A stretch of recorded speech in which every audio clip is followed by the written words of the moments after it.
Okay. It is 4 o'clock, and we will call the city council workshop to order. And we're going to hear a lot of muds, puds, kids, all kinds of things. So We've got lots of acronyms for you. It's acronym soup today.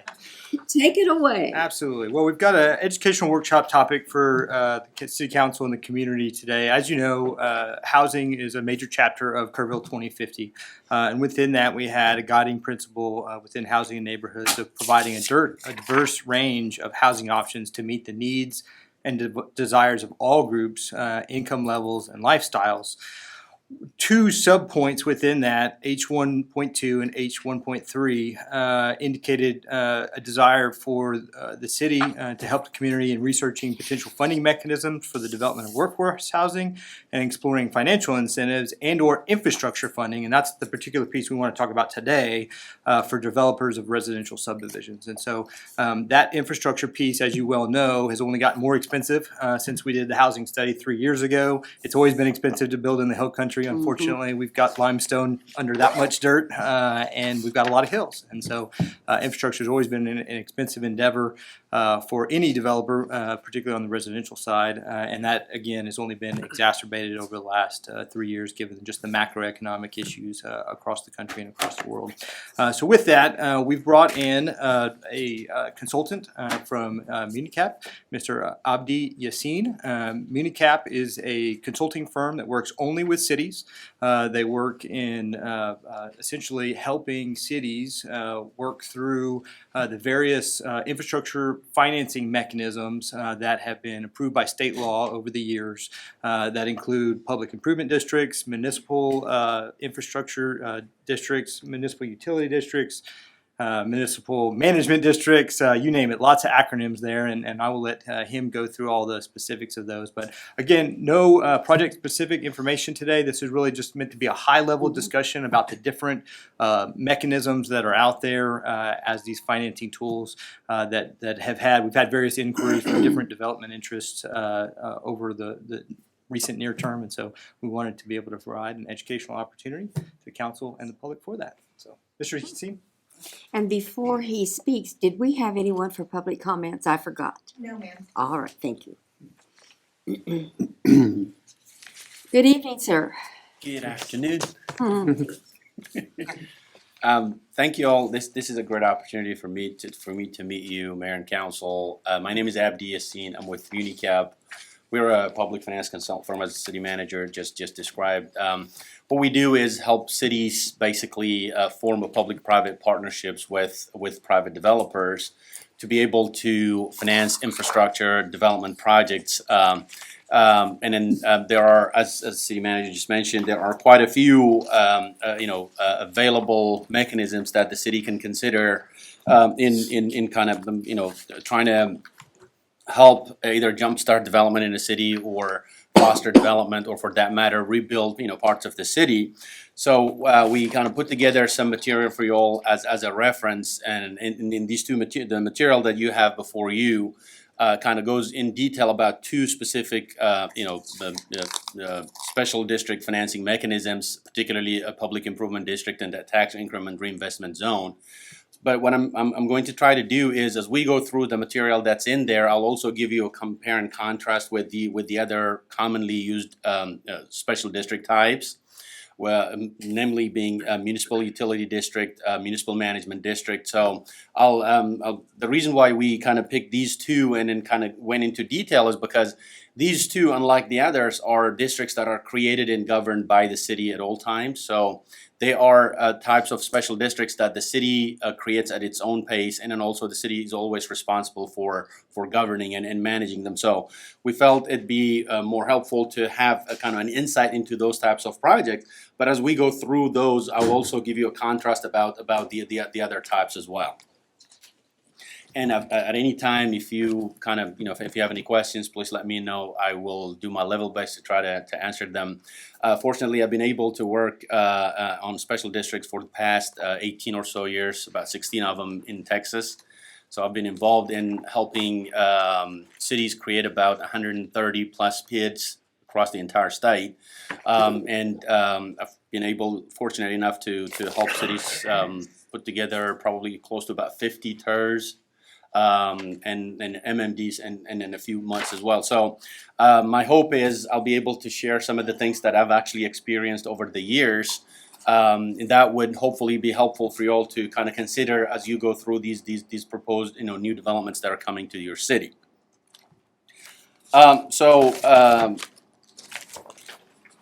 The reason why the legislature and the legal framework state has given cities the ability, for that matter, cities and other municipalities the ability to use special districts is because they are very helpful.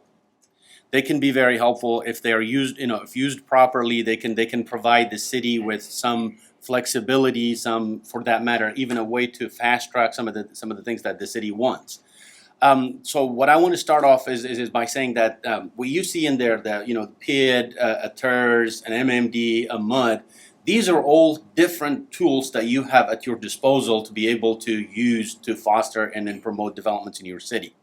Now, there's no one answer to all problems, and because there's no one answer to all problems, the state has given you the ability to use any one of these. So everything that you have in here are different tools that you can have in your toolbox to be able to pick and choose as you see fit. So each one has its own advantages and a little bit of drawback. So as we move through each of the some of the components, we'll talk about the reason why one could be more appealing than the other, and in circumstances whereby one is more helpful to the city. But the main point here is that each one of these are available tools for you in your toolbox to be able to help and assist in development. Can I interrupt real quick? Do we have the presentation to be displayed for the audience too? Yes, we should. Okay, thank you. I was told earlier. Let's see. There it is. Okay.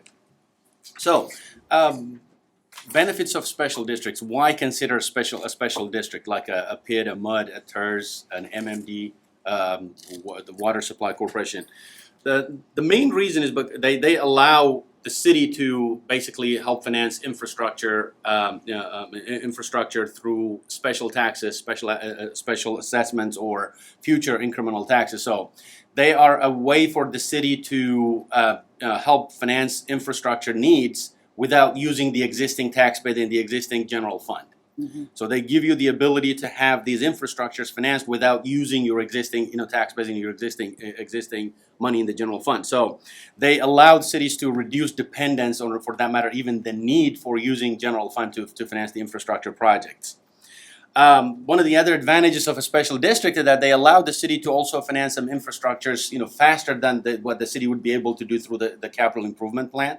So you don't have to wait for some of these infrastructures to go through the timing that's set in that CIP in order to get them. So it would allow you to fast track some of these infrastructures that are needed.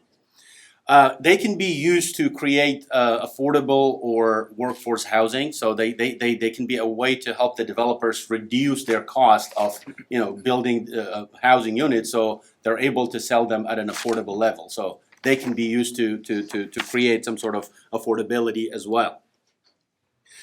They can allow the city to upgrade existing infrastructure, so they can be used to build new infrastructure. They can be used to redevelop an existing area or rebuild infrastructure that is deteriorating or actually having difficulty in providing the service. So by and large, they are an alternative implementation tool for the city's basically infrastructure development goals. Some of the most common special districts that are currently in use are public improvement districts, tax increment reinvestment zones, municipal utility districts, and municipal management districts. There are a few others, like 380 is something that can be considered by itself, or it's something that can be used in conjunction with any of these. And also, the first two, PIDs and TERS, can be used independently, or they can also be used in conjunction.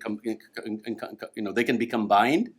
An MMD can also be combined with a PID if needed, but a MUD pretty much is a self-standing, as a separate project, as a self-standing mechanism. So one of the things to kind of note about this is that some of these can be used together to create synergy, to create additional capacity, additional funding, ability, while some, like a MUD, are standalone, so they exist on their own.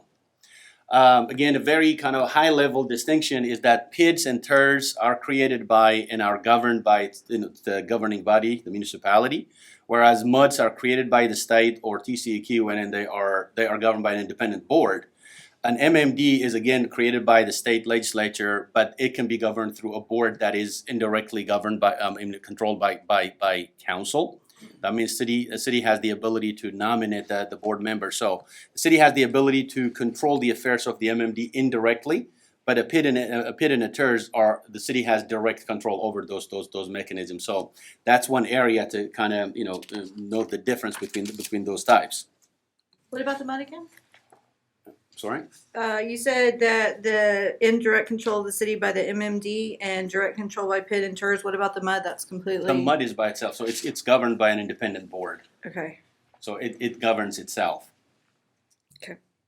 So PID and TERS are fully governed by the city. MMD can be indirectly governed by the city by appointing board members, but a MUD board and a MUD governs itself. So it's a truly independent special district type. It's essentially its own taxing jurisdiction Right. with its own elected officials. Okay. Again, these are the three common uses of special districts: encourage new development, redevelop existing areas or urban renewal areas, and rebuild existing public infrastructure. So a PID is a mechanism that is established through Chapter 372 of the Texas Local Government Code, and it's a financing mechanism that would allow the city to help finance public infrastructure that can be funded through issuance of debt or using other debt obligation mechanisms. So a PID is a mechanism that can finance infrastructure through issuance of bonds. Again, those bonds are bonds that are going to be issued by the city, but the city will have no financial responsibility for those bonds. So the city is considered a conduit issuer for a PID structure. Because the PIDs do not exist by themselves as a separate political subdivision, the city issues those bonds, but the city will have no financial responsibility for those bonds. The bonds will only be secured by assessments that are generated from the property within the PID. And if the bonds default, then only the property within the PID is used as a collateral for securing those bonds. A TERS can issue bonds as well. Now, a TERS bond is a general obligation, a special revenue obligation, but it's still related to the ad valorem taxes. So the TERS bonds will carry the city's name, so the city will have an indirect financial responsibility for a TERS bond, because they are based on the ad valorem taxes that the city collects and disperses to the TERS. The city will have that financial responsibility. A MUD bond, the city has no responsibility for issuing a MUD bond, so the MUDs issue their own bonds. And MMDs also issue their own bonds, but with the approval of the city. So that's another kind of compare and contrast. So a city issue bonds for PIDs and TERS, but the city has no financial responsibility for PID bonds. The city will have responsibility for TERS bonds because they're ad valorem bonds. The city does not issue any bonds for MUDs. So the city has no financial responsibility for the MUD bonds. The MMD also is able to issue their own bonds, but that's through approval by the city. So that's again another difference about their ability to raise funds. And so is the approval, if they want to, is that in the creation of that entity? Do we say they have the ability, or is it on a case-by-case basis when they want to initiate and incur that bond that we have to then have that approval? So in the original development agreement, the city will stipulate some conditions that would have to be satisfied for the city to approve those bonds. Sure. So a lot of times it's based on some milestones that are set, and then if they meet those milestones, they will be able to issue bonds. The other thing is also, unlike a PID, an MMD bond or a MUD bond requires some vertical development to be on the ground anyway. So some of the milestones that the city set for a MUD and an MMD and a PID type are tied to the progress of the development itself. But the city will be able to stipulate those conditions, and as those conditions are met, the city will be in a position to approve issuance of bonds. Now, the city, that approval is entirely up to the city. When it comes to a PID, that approval is entirely up to the city. The city can withhold issuing those bonds, or the city can issue the bonds whenever the city feels comfortable. So, but in an MMD case, that the MMD has the authority to issue those bonds, although they require consent from the city to do that. And it has never been tested in Texas that, if the city refuses to approve those bonds, can the MMD issue it or not? That's a little bit of a gray area. It has never been tested. But reading through the statutes, they can have that ability. They can go at it independently.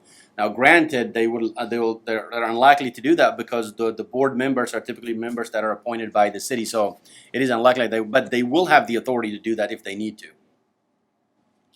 Okay. So in a mud type, they don't ask any permission. Consent they get from you at the beginning is all that is out there, and then as values are created and they're able to issue bonds, they can issue those bonds.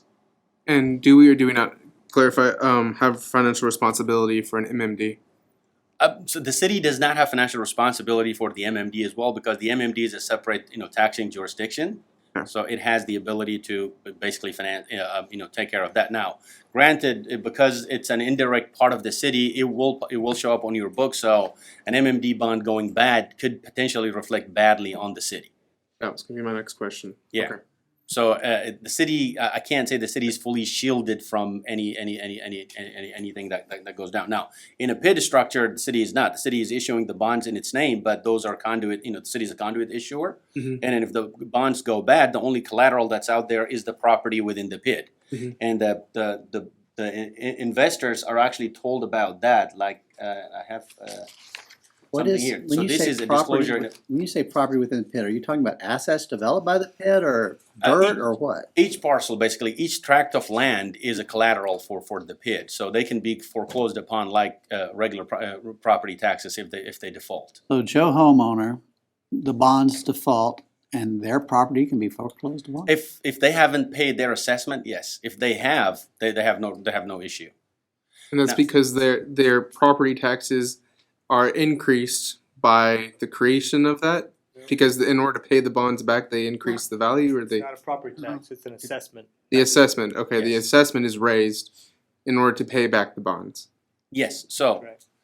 essentially, in a PID structure, the PID will assess an assessment against the property, and those assessments will be collected by the tax collector, like the property taxes, but as a separate line item. Now, those funds will be used to retire the PID obligation. Mhm. And if the property owners pay their obligations on time, then there won't be any issue, the bonds will be paid back.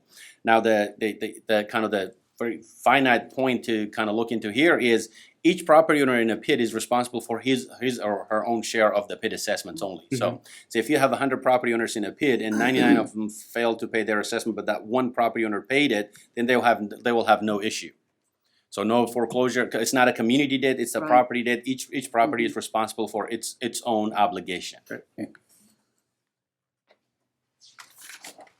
Yeah, I mean, in a nutshell, it's not that their property taxes are raised, it's that whatever the assessment is, that value goes to the PID instead of to the taxing authority. Right.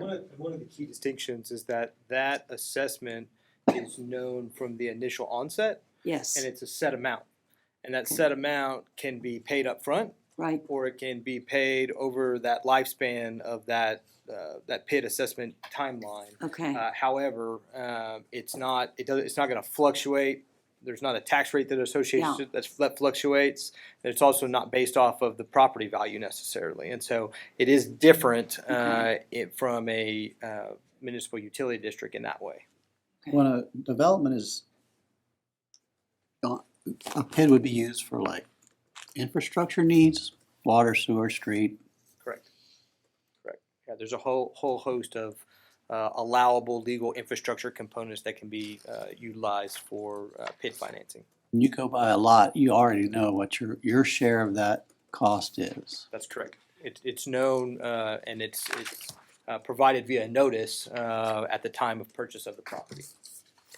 And those payments over time, I guess, include some imputed interest for the investors, correct? Someone's buying a bond, it pays interest of some kind. There has to be some attraction for that investor, therefore, that assessment includes some interest that's being paid to an investor. The overall bond does. So yes, I mean, the PID is paying for that. So if they pay it all at front, do they have to pay the interest for the 20 years, or do they get to have a reduced payment?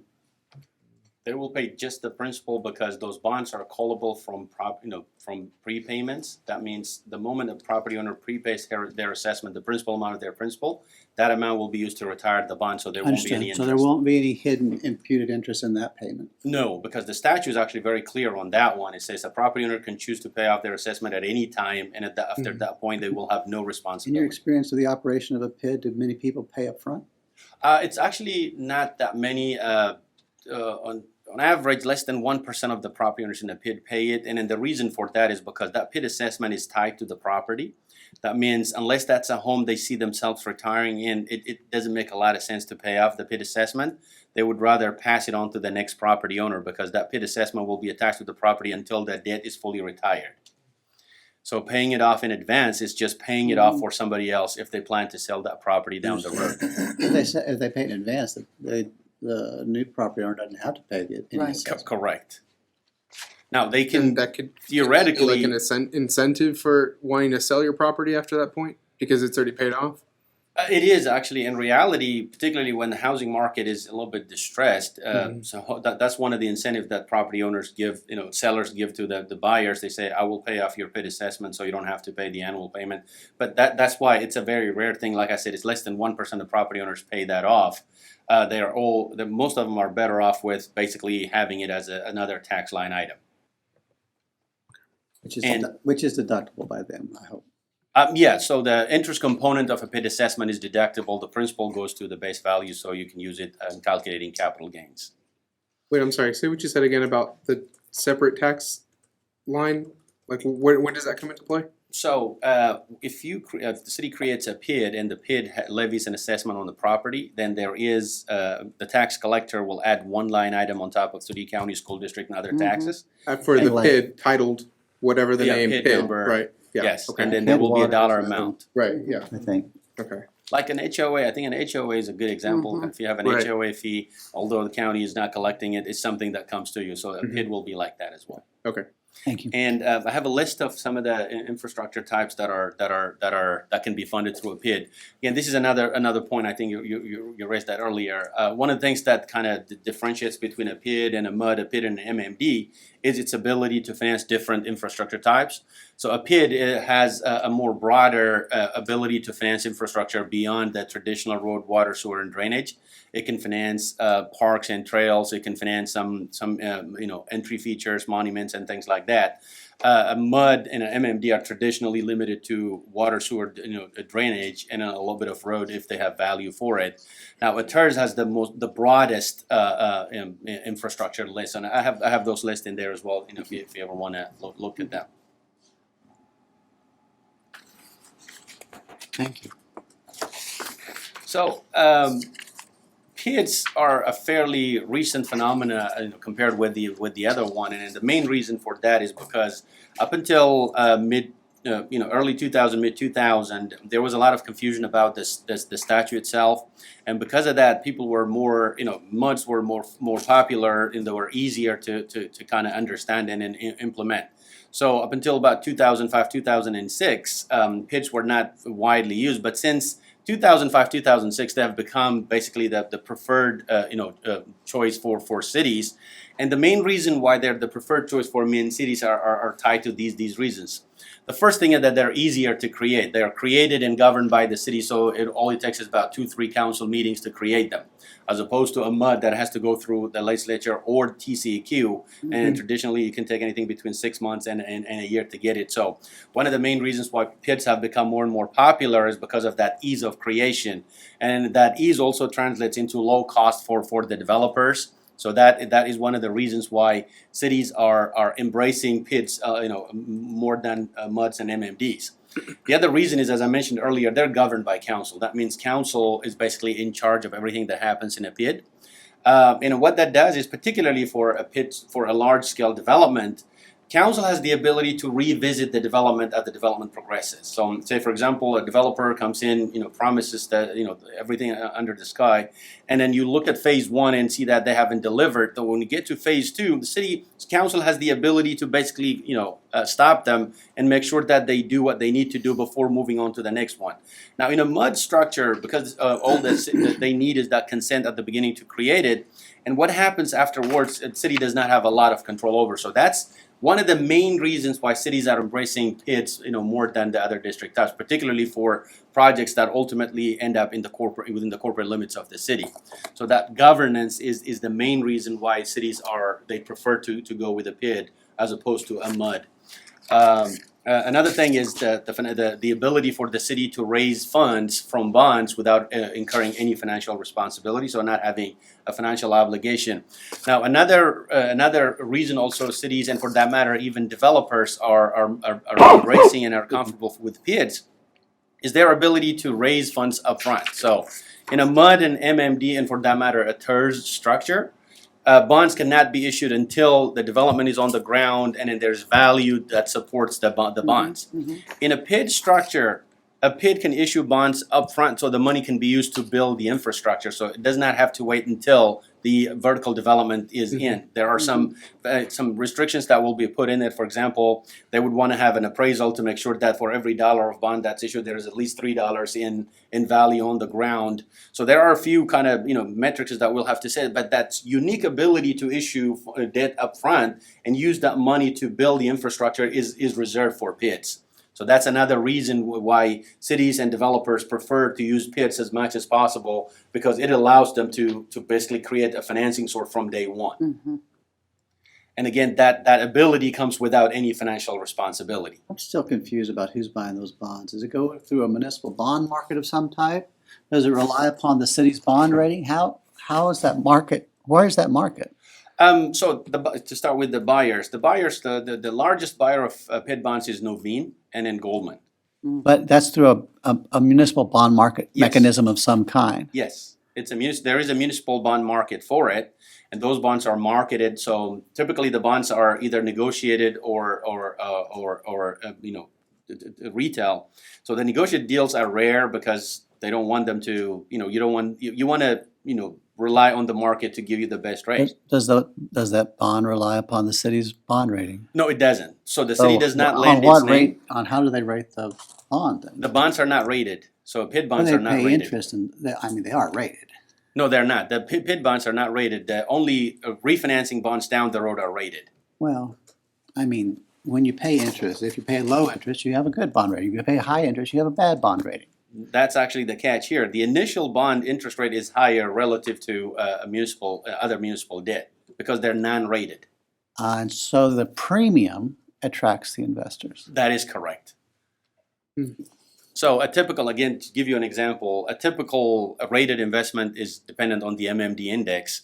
A PID is anything between 150 to 175 basis points above the MMD index, and that's the premium that they get for non-rated. That cost goes to the people within that district. Yes, until the bonds are refinanced. So once the homes are built, the bonds are about in eight or so years they are callable. So at that point they become rated, and then you get the rated If investment they're rate. being paid on time, then the rating's good, but it's still not the city's rating. No, it's not the city's rating. It's just the bonds on their own, and the only thing they look at is the collection rate. So my question really is, you say no city financial obligation. If a PID goes belly up, does it affect the city's rating? No, because In the city theory? has no financial obligation for it. And the PID bonds don't even go into the city's books. The only thing that's required is for the city to add a footnote to the note disclosures in the city's books. They're not part of the city's balance sheet. They're not part of the city What about debt. the assets created by the PID? Are they on the city's books? They go into the city as donated assets because the city will be getting those assets without paying anything for them. Or our basis would be zero on those assets. Yeah, for the city, it doesn't cost the city anything. I always worry when someone says no, something doesn't cost me anything. Well, the key here is you were able to get those assets from city, but remember there's a catch here. You're getting assets and you're going to be responsible for maintaining them. So if they hit your books and if they come to you, you'll have to make sure you have to. So there's a catch. There is a cost somewhere in there. It's just that because you worked with that public-private partnership and you were able to assist the developer to get those infrastructures in. Ultimately, the property owners who are responsible for paying the assessment are the ones that are giving you the asset. Gotcha. Because they're paying the ticket. They are, yes. And again, the justification for that is the statute says you can only charge a PID property owner if that infrastructure directly benefits that property owner. So the A lot of roads these- are built for them, the water lines are built for them. These are about 20 years old. They were created about 20 years ago. No, they were out there, but the statute got clarified in 2006. Oh, so almost 20 years. Yeah, about 20 years, yes. 16 years, Since 2008, I mean, we got that, downturn economy, 18 but years since then they've been basically springing up everywhere. Because cities realize that they're easier to create and then they govern them. So I'm sorry to ask so many questions. No, sure. I'm here just for that. I mean, So if you I'm have any apologizing to my That's okay. colleagues. No, you're Don't good. apologize. We drilled Mr. Yassine a couple weeks ago with similar questions. So he used to getting I hammered have with no doubt questions. you're capable. I just don't understand what we're talking No, about. that's what we're here for. So these are some complex financing mechanisms, and so we brought in the big guns to provide some expertise. Absolutely, my pleasure to do it. A few other things to consider, like I said, if the city creates a PID and then the city is ultimately responsible for managing it. So one of the things that the cities do is hire a third party like MuniCap to manage that district, which is going to be paid out of the PID assessments and that does not impact city. So there is minimal impact from those PIDs that basically ultimately transitions to the city. So that's one area of concern where cities have, okay, if I'm creating it, if I'm responsible for governing it, then it's going to add burden to my existing staff. But the way you go around it is you have a management company that helps basically manage that on behalf of the city and get paid from the PID assessment. So those assessments will be able to pay that as well.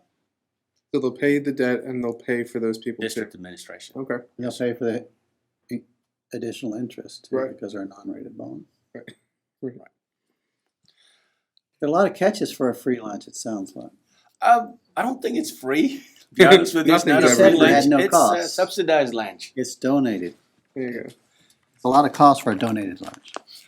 Right, and again, at the end of the day, what matters is whether or not the developer is able to build and then sell those homes with the PID in it. Sure. And then the structure, basically, the fact that this is an obligation that day one allows the homeowner to make a decision as to whether or not they can afford to live in there. So Right. that's the biggest part. It's dependent on the market. So you'll only create a PID if a property owner is going to move in, and then he's able to pay the existing taxes and then the assessment on top of The that. 8-year callable period is basically, that's when hopefully the development's filled out. It's a majority of the lots are sold, et cetera. Or You said the original non-rated bond is callable in about 8 years. yes, That period is based, hopefully, that a lot of the lots have been sold in 8 yes, years. yes, and that's actually what allows them to be rated. They just want to look at the diversification of ownership. Diversification and payments on time. probably. Exactly. You're absolutely, and the fact that these PID assessments are collected with city taxes actually helps because the delinquency rate is exactly the same as city taxes Gotcha. because people don't split and pay this and refuse to pay the other one. So Thank you. What is the average cost, and I know you have to use a ballpark figure, Yes. but what is the average yearly cost for the PID individually for each property owner?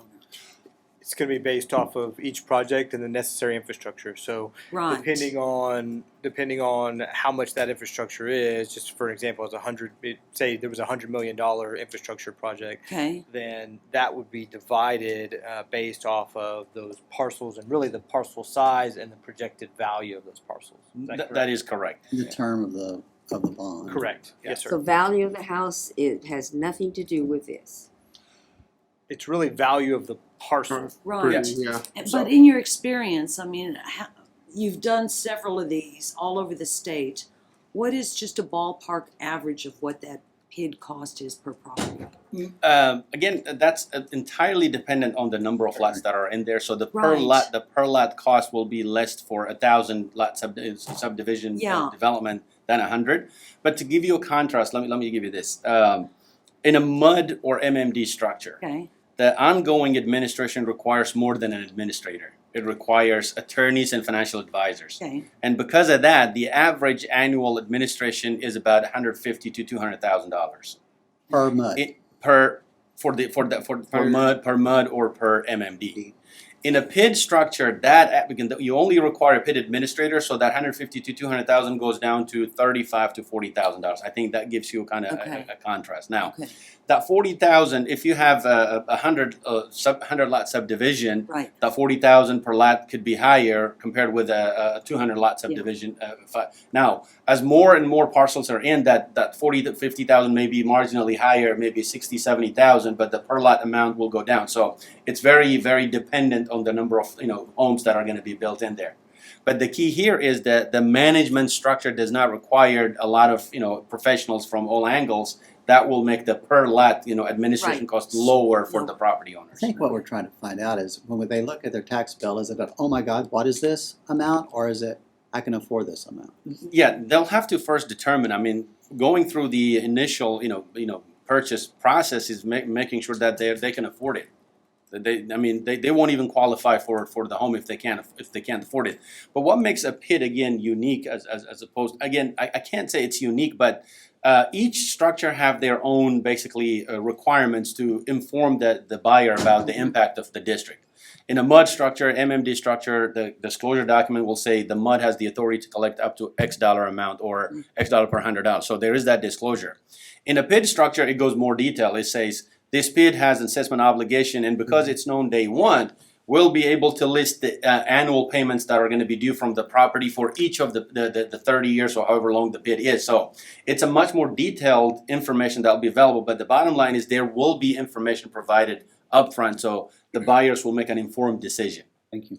And that number will be determined on how many units are going to be in that subdivision Yes. from beginning to end. So Correct. you don't do, or even if you did part of it, then you'd have to create another PID to extend that. If you have 500 acres and you do 250, and then you're going to do 250 later. Phases, I guess. No, actually, Phases the way is you go what about they it is you do. create the PID on the entire area, and then you basically treat each phase as a sub area within the PID. So each will have its own payment structure. And then the property owners in one phase will not be responsible for what happens. And again, that's another distinction between a PID and a MUD and MMD. Some developments have premium lots and more economical lots. Does everybody pay just based on lot or based on value of the lot? No, that's a great question. The statute actually requires a fair and equitable allocation of the assessments. That means higher value homes or larger homes will get a higher assessment. Lower value, smaller homes get a lower assessment. So that is again another very important embedded concept in the statute. So a few more things about reason why cities prefer PIDs is another again very critical component is that limited life. So a PID is formed for a set number of years. Typically, a PID life is about 30 years. So in a phase, debt will be issued. Those debts are about 30 years. Once that bond is paid or those debts are the obligation is gone, the PID is gone for that property. That is not the case for MMDs or MUDs. A TERS also has a term. So once the term is over, the city can extend it, but a lot of times the cities tend to just terminate the TERS. So a PID and a TERS have a limited life. An MMD and a MUD can go indefinitely by refinancing the debt. So that's another difference here. Can a PID and I think a TERS can, but correct me if I'm wrong, can they have in some provision when we create it and establish it an automatic renewal provision so it doesn't have to come back to us for renewal and it can almost, you say it has a limited life, but can't it in essence almost be forever if we wanted it to be that, or if somebody Pretty wanted to do specific to the infrastructure and what's being, It what's is. being spent on. Yes, so first and foremost, you would wanna make sure there's a limited life in there, because you don't wanna give that ability to indefinitely continue. It's But the not key is, perpetual. it goes back to the infrastructure, so Which what too is bad, that's what I the was term of the debt? And when that debt is extinguished, the PID is gone for that particular property. And you would wanna keep that, because you wouldn't wanna give that away. Lord, I hope I'm not here in 30 years. Thank you.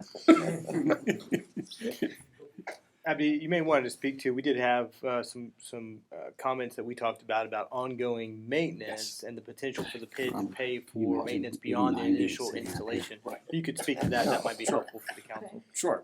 So we talked about earlier that city is gonna, once the PID, builds the infrastructure, they're gonna come to the city. Cities will be responsible for maintaining those assets. So, and then the PID debt has a limited life. If it's a 30-year debt, then at the end of that 30-year, the PID obligation is gone. So one of the things that can be kind of structured, the PID can be structured in such a way that once the debt is gone and the PID is basically free of the debt, a portion of the PID can continue as an annual ongoing maintenance PID. So the city can basically continue to re-levy assessment every year to take care of additional maintenance needed. And in reality, it's not just maintenance. It can also be a redevelopment. It can be used to redevelop the infrastructure, because in 30 years, it's very likely that the roads are going to need a major, kind of uplift. So the PID can be used to either redo that infrastructure and then, we go for another 10 years, 15 years, however long it's needed. But it can also be used for ongoing maintenance beyond that obligation. So That's what I was getting at.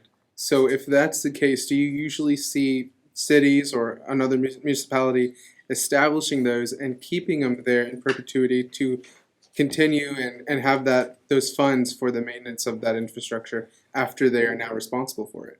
So what we recommend, what cities do actually, is reserve the right to do that, but not necessarily do it, because in 30 years, anything is possible. So you may not need it. So what you will do is, and in the PID itself, you won't say the PID will be terminated on such year. You'll say the PID will be terminated when all obligations are terminated or gone. So cities would want to maintain that ability, reserve that ability to do it, but not necessarily kind of legislate it right away.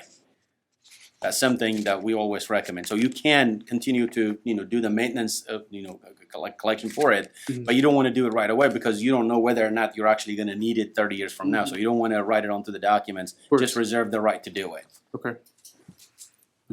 Thank you. You're welcome. One concept I touched on earlier, again, another reason why cities are comfortable going through a PID structure is because each property, as I mentioned earlier, is responsible for his or her share of the debt. That means, as I mentioned earlier, if you have 100 homes in that PID and 99 property owners fail to pay their PID assessment, one property owner pays his or her PID assessment on time. The foreclosure and things like that, anything that happens on that PID does not, impact that property owner. So each property is basically, there's no cross collateralization. Now in a MUD structure, it's a community debt. So the amount that's collected is used to pay debt on the MUD. So if half of the property owners don't pay their MUD tax on time, the other half may have to pick that tab until those properties are foreclosed upon, and then those taxes are in. So in a PID structure, it's known, preset, and each property. So we call it a cross collateralization. So that does not exist in a PID. And again, that's another compare and contrast. One point that the city manager touched on earlier is the ability to pay it off at any time. So a PID, the statute allows the property owner to pay off their PID assessment at any time. They can do what they want. Another thing that's actually also becoming more and more appealing to property owners is basically managing their annual payments. So some people, particularly people on fixed income, would want to, they would know what they want to pay in a year. Say if a PID obligates them to pay $2,000 a year, there's a way, and then they can afford to pay only $1,000, then they can pay off half of their PID assessment up front, and then their amount can automatically go down to that 50% level. So that flexibility is available only for PIDs. Gotcha. So the ability to do that is something that, again, a lot of cities, and for that matter, even developers are embracing, because it basically, puts everything in front of the buyer and then lets them make an informed decision. That's what the cities like about a PID. Again, these are basically the processes. As we mentioned, the PID and the Deters are typically created and managed by the city. A typical PID creation process involves negotiation. which is basically that initial discussion with the developer to make sure that the developer's needs are all enumerated. City is aware of that. The city's needs are all enumerated. The developer is aware of that, and then the city and the developer will enter into that agreement. Now, one of the things that we always say is with these negotiations, cities will always are always recommended to go into these negotiations from a position of knowledge and position of strength. Essentially, it's very important to know what the developer is asking. If they're asking for a PID, I think it's really important for city staff to make sure that you have a good grasp of what it is that they're asking. But the second thing is also, do that negotiation from a position of strength. Sometimes, basically agreeing to create a PID could be the leverage that you need. So what we recommend typically for cities is to do that negotiation, but not rush to create the PID until we get to a point where the development agreement is agreed upon. So and particularly if there is annexation involved in a property, how we recommend the cities to structure it is go through the development agreement negotiation, make sure that both the city and the developer's needs are reflected in that document, make sure the annexation process has started, and then line them up so the night where the development agreement is approved, annexation will be completed and the district will be created. So that's negotiating from a position of strength. So it's really important to make sure that cities negotiate from a position of strength and a position of knowledge as well. And then the creation process itself involves basically the developer or the property owners voluntarily asking the city to designate the area as a public improvement district, so that they submit a petition. They will officially ask the city to create the PID. So, and then this goes back to your question, council member. The reason why we recommend cities to reserve the right to continue the PID is that if you have to redo a PID, 30 years from now, you're going to need consent from 51% of the property owners to do whatever it is that you want to do. So some of the things you would want to stipulate right now, well, there's only one or a few property owners up front that are agreeable to the terms that you want to put in there. But 30 years down the road where you have every property owner in there, it is nearly impossible to get them to agree to restrip the road, for that matter, let alone do something major. So those are the things that you would want to think about as part of the initial setup and negotiation process. So once the negotiations are completed, the next thing is to create the district, then go through the bond issuance process, and then those funds that are available from the bonds will be used to construct the infrastructure, and then the bonds will be paid from collection of assessments, and then those assessments will be used to repay the debt. So that's the typical cycle from start to finish. And I've actually put a few additional things in here. So one of the things that a lot of particularly concern from citizens is that these PIDs, TERs, and things like that, they have the impression that they are processes that city council decides unilaterally without consulting people, without involving citizens in this. For starters, we've talked about PID being something that's limited to the property within the PID, not imposing anything on the city, not requiring any financial responsibility from the city. But despite that, the creation process is a very transparent process, because both TERs and PIDs are created after a public hearing is held. And after those public hearings are mailed to the property owners that are impacted by it, but most importantly are published in the local newspaper. So all citizens have the ability to raise concerns, to voice their concerns before the districts are created, because the creation process is a very transparent process. So that's one of the things I want to raise. And I wouldn't be surprised if you hear from some citizens that did not have maybe have partial information or no information, and then say, oh, you're doing this, you're doing that without consulting the city. The creation process automatically allows people to be able to be involved in it if they choose to do that. So that's one of the things I wanted to raise. In a PID and TER structure, you are required, staff is required to publish notice in the local newspaper, and also inform and basically mail a notice to each property owner that is impacted by these districts. So the council has the ability to hear from all sides and make a decision.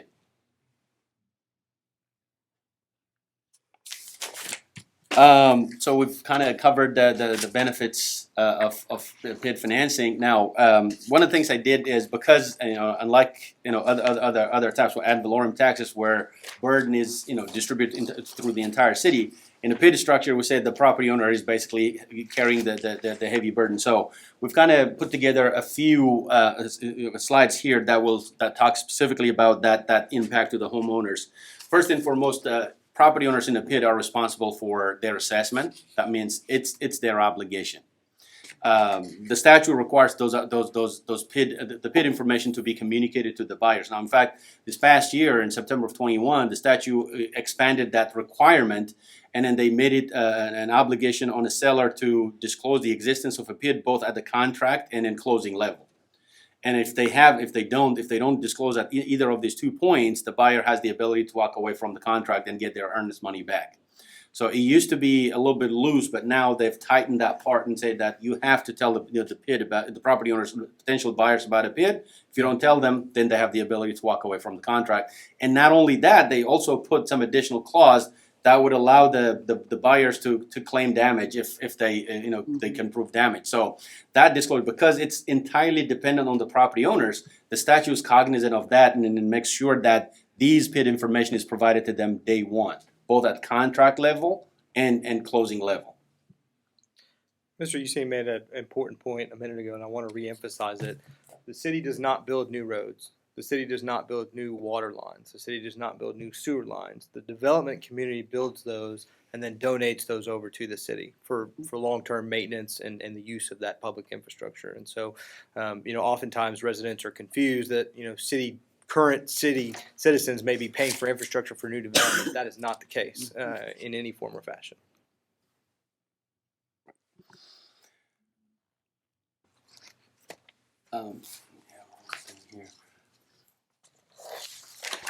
Another point, another reason why cities are comfortable looking into a PID, particularly having a PID added to a development, is if given everything, like if the developer had to come up with money to build the infrastructure and sell, but instead the city is helping them to create a PID and help pay for a portion of the infrastructure cost. Theoretically, they should be able to provide better amenities to the property owners because they have some money that they were going to use for infrastructure development. So one of the main reasons, again, why cities are embracing this is because it technically allows the developer to deliver better products as opposed to a regular market driven. Another thing that's tied to this is now, particularly by combining a PID and a TERS, the city can also create, a synergy, and the city can create additional capacity from infrastructure above and beyond what the development needs, or what the developer would have built just for the development. So there are some additional kind of benefits to the city from going through a PID, and particularly a PID and TERS combination. As an example, if you have a subdivision, a developer is proposing to build a subdivision that requires a four-lane thoroughfare, but the city is better served by having a 6-lane or 8-lane thoroughfare. What you can do is you can use the PID to pay for the 4-lane, which is needed for the development, but the city can work with the developer and collaborate to add those additional 4 lanes and use the TERS as a way to basically finance that additional capacity. So there is a way, and that goes back to what I talked about earlier, allowing you to be able to get some infrastructure faster than you would under a capital improvement plan. So that those are some of the benefits of a PID. So up until probably the past 4 or so years, it was developers asking PID. Now cities and developers have realized that there is this ability that can be a win-win situation for both, so they can be expanded to add additional infrastructure, additional needs that the city does not necessarily, the development does not necessarily need, but the city can benefit from. So that's another thing. But if that is not there, the key point here is that the developer will be able to deliver better amenities, better overall development if a PID is into place and the PID is able to pay for some of the infrastructure cost of development. So again, just to clarify, those two mechanisms can be totally independent of each other. A PID does not have to have a TERS does not have to have a PID. It's only when there's a net benefit for the city to have those overlapping mechanisms, essentially to pay for upgrades beyond what is being utilized for infrastructure for that development itself. So for instance, if a development wanted to build or only needed to build a 2-lane road, but the community wanted a 4-lane road, the TERS mechanism over the PID could be a piece to allow for that property value increase within that development to pay for a larger infrastructure investment that the overall community needs beyond what just that development needs. Does that make sense? But you don't have to have one or the other to implement the mechanism. Would developers consider a PID to be an incentive? Well, I'll let Mr. Yusine answer, I would say it's an incentive from the standpoint of there is potentially less upfront risk to the developer in an infrastructure cost because there is a for sure way for them to pay for that infrastructure and push that infrastructure cost to the actual property owners rather than the traditional model of development, which it basically has to be built into the land sale. Mm-hmm. Well, And they're- the buyer's gonna buy, the they- buyer's gonna pay for that infrastructure either way. That's right. Ultimately, that's right. It's just one is based off of market dynamics with the sale of the land, and one is based off of a little bit of a different mechanism. Does it via allow debt. does it allow the purchaser of the property, John Q. homeowner, to finance his or her share of the infrastructure rather than, well, you're gonna do that anyway, because you're probably gonna have a mortgage on a property.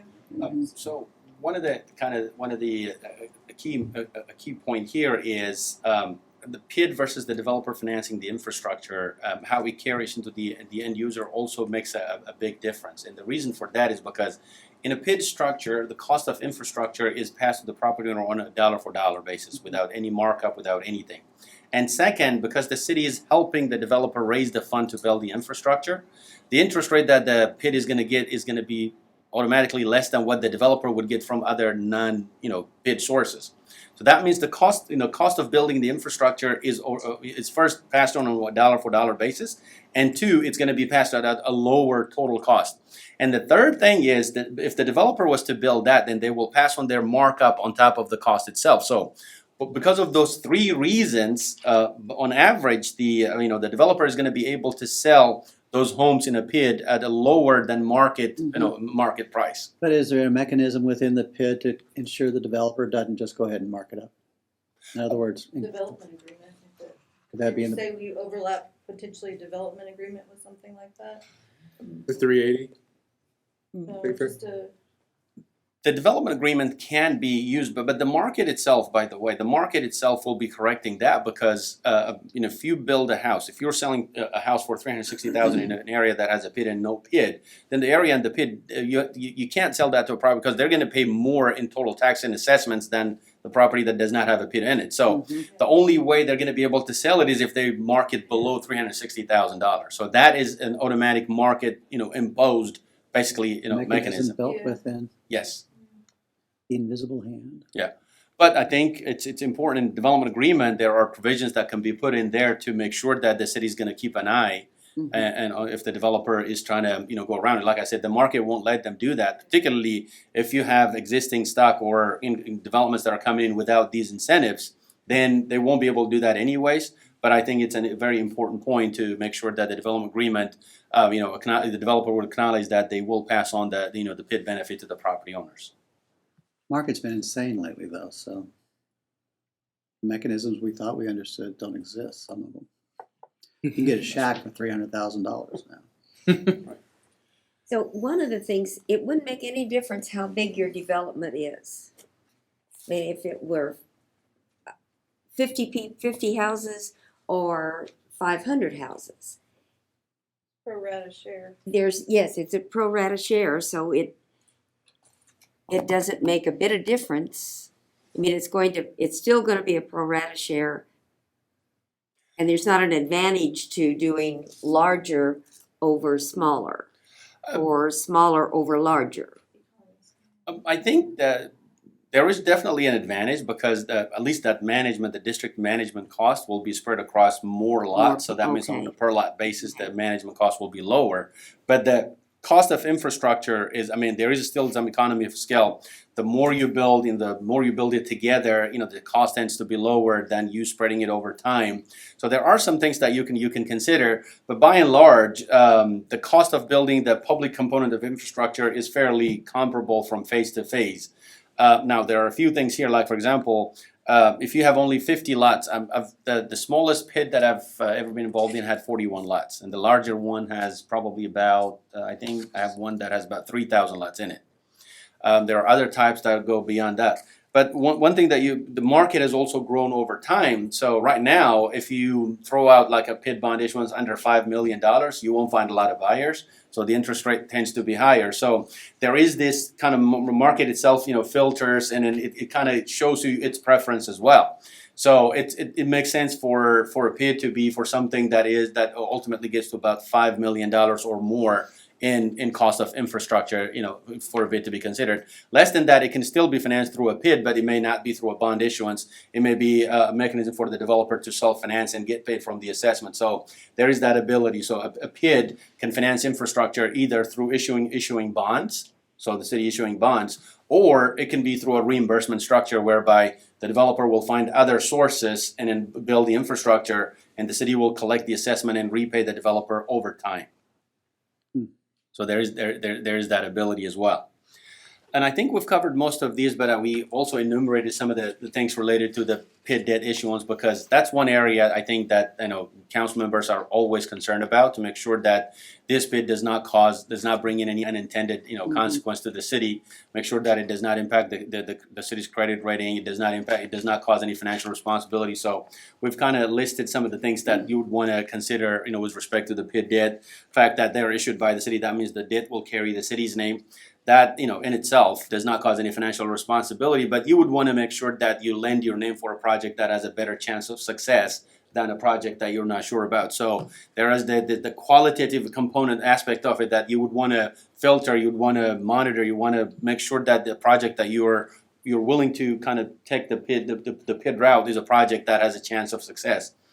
The debt is tax exempt because the money is going to be used to build public infrastructure, so that the debt will always be tax exempt, and then that's one of the reasons why it yields a lower interest rate than in a regular bank debt, and that's why the developers come to you. It doesn't affect the city's credit rating or bond rating, and as I showed you earlier, this is actually an exact excerpt from a bond issuance, and I've highlighted some of the language that's in there that clearly says the city these are special and limited obligation debt, that the owners of the bond shall never have the right to demand any payment whatsoever from city from other sources other than the PID assessment itself, does not constitute any indebtedness or general obligation of the city, and that the bonds are special and limited obligation of the city payable solely from the trust estate, and neither the faith and credit nor the taxing power of the city, the state, or any other political subdivision of the state is placed for the payment of the bond. So these are in there. The top one is on the cover page of the bond offering document, and then the other one is additional disclosure. So I just wanted to show you the type of disclosure that the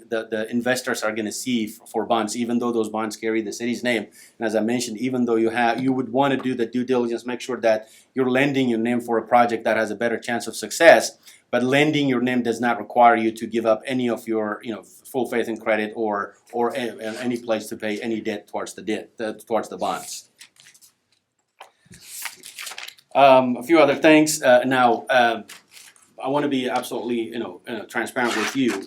Even though you don't have financial responsibility for those bonds, you're going to undertake to do a few things. The first thing is you're going to undertake to the investor that you will foreclose upon any, a property owner that does not pay their assessment on time, which essentially means you'll have your city delinquent tax attorney to go after the people that don't pay their assessments, because the statute allows the delinquent assessments to be treated in the exact same way as property taxes. So one of the things that the city undertakes is to make sure that the assessments are billed on time and collected on time. The other thing is provide an annual disclosure, which your PID administrator will do on your behalf. So those are some things that you understand. So there are some non-financial obligations that you'll undertake, but the financial part is not there. How are we doing on time? You got an hour if you need it. Okay, so I think we're halfway through a little bit over. But you don't have to take the whole hour. That's right. If we start to look glazed over, You have an hour if the council needs it. That way. That's absolutely true. Yeah. So these are special obligations, as I mentioned, non-rated initially, and they can be rated later on. Again, after those 8 years are out or 10 years are out, those cold protection is out. The investor realizes that those debts are close to a municipal debt. So the rates that we get on those bonds are very, very close to municipal rates. So that 150, 175 basis point differential at the beginning shrinks down to maybe 25 basis. So we've also put together kind of a summary of these things that we've talked about. So comparing and contrasting the 4 different, commonly used district types. This I think this matrix allows you to see each of those from a different kind of criteria. Pit and Deters, as I said, are created by the city. They are fairly easy to create. MUDs and MMDs are state creation, and then they tend to take time. MMDs can go as high as 2 years. They may actually have to depend on the legislative session, so they can be delayed up to 2 years. Regulating entity, the city regulates pits and TERs. TCEQ regulates MUDs and MMDs. Again, that goes straight to the oversight as well. So the regulating body is also responsible for oversight. The revenue types, PIDs collect assessments, whereas TERs and MUDs, they are ad valorem taxes. Now, an MMD can be either an ad valorem tax or an assessment or both. So depending on the nature of the development and the way it is created, it can be an ad valorem based or it can be an assessment based as well. Each collect their assessment or taxes annually. One difference between, again, a PID and the other one, the MUD that was mentioned earlier, is the flexible versus fixed amount. So a PID is fixed amount, known in advance, can be paid off at any time. A term is also defined for PIDs and TERs, as we mentioned earlier. And a MUD structure that tends to be very elusive. In an MMD structure, again, it depends on how the MMD is structured. It can be structured to be like a PID, where the term is limited, or it can be structured to be like a MUD, where the term is unlimited. Scale of projects, any one of these mechanisms can be used to finance any type of development, although the reality is some of these types are more, like, for example, a PID is ideal for small to medium sized projects. For truly large projects like a 5,000, 7,000, 8,000 subdivisions, I think an MMD or a MUD it actually makes more sense. Now, a MUD is an ideal mechanism for projects that are going to stay in an ETJ area or are in an unincorporated area. In fact, in an unincorporated area, county area, there's no substitute for a MUD. Putting a PID in there just doesn't make a lot of sense. For you to be responsible for something that's not going to contribute towards your tax base, it probably doesn't make a lot of sense. So a MUD is a no-brainer when it comes to unincorporated area. It's also, I think it's a better mechanism for an area that's going to stay in an ETJ. It's not going to be annexed into the city. But once the project is in the city or it's going to be annexed into the city, a PID and a TERS may be the better mechanism because the city, these are projects that are going to happen within your corporate limits. So you would want to be the driver on whatever happens in those developments. So there is that kind of, again, compare and contrast as to what is more, preferred over the other. Now, the fact is you can use any one of these on any one of those areas. It's just about knowing which one serves, your interest better. I do want to make one important clarification because we talked a little bit about the MUD districts and in-city versus ETJ. Although it does say entity to establish the district is the state via TCEQ, for an in-city MUD to be created, they have to seek consent of the city. So there is a component there that is a distinction different than when it's in the ETJ or when it's in fact outside of even an ETJ area in an unincorporated area, which is a lot of what you've seen, for instance, like in the Houston area. You've really only begun to see in-city MUDs really over last 5 or 6 years, really. Yeah. And finally, that collateralization concept that we talked about in a PID structure, everyone stands on his or her own, but in the other ones there is that crossing. In an MMD structure, again, because an MMD can be structured like a PID or like a MUD, it depends on how it's structured.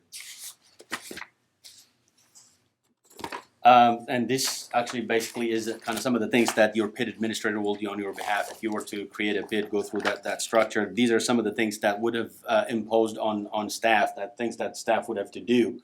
But having a PID and this minimal impact that we talked about earlier is about making sure that all of these things that need to be done are done by somebody other than city staff, so staff can stay focused on things that need to happen within the city. So kind of put together some of the typical items that are needed in that development process, in that actually administration management process. It's just for you to know. And it's again the typical home buyer disclosure, as I mentioned earlier, because the property owners are the ones that are paying the infrastructure, they're the ones that are building the infrastructure for you. The statute places an extra emphasis on making sure that they are informed, they stay informed about the PID assessment every step of the way.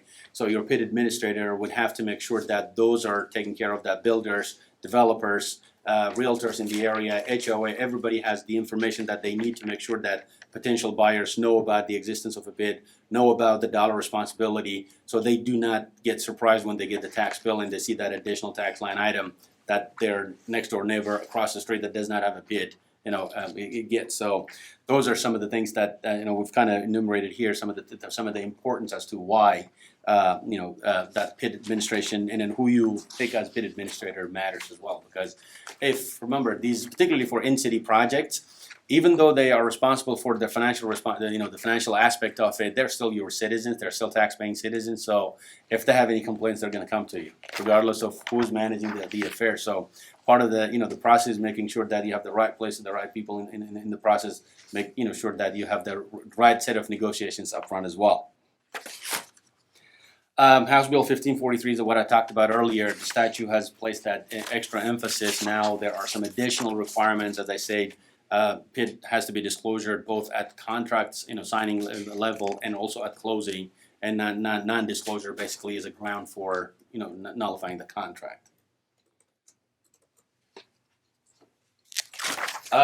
So that is what I have about PIDs, and TERS are pretty much, they're close to a PID. Creation process, mirrors each other. I think the one thing I'm pretty sure you know about TERS. So a PID basically generates new money to pay for infrastructure, but a TERS actually pledges future revenue to be able to generate, money for that development. And as I mentioned earlier, a PID and a TERS can be used together to basically create additional capacity to do it. But the main difference between a PID and a TERS, even though those are both created and governed by the city, is the fact that TERS basically invests future revenue of the city. A PID generates a new set of revenue that the city does not have to be involved in such for its generation. So, But again, just to clarify, Mr. Hussein, that's future revenues only from that specific geographic area. Correct. From within the TERS. Correct.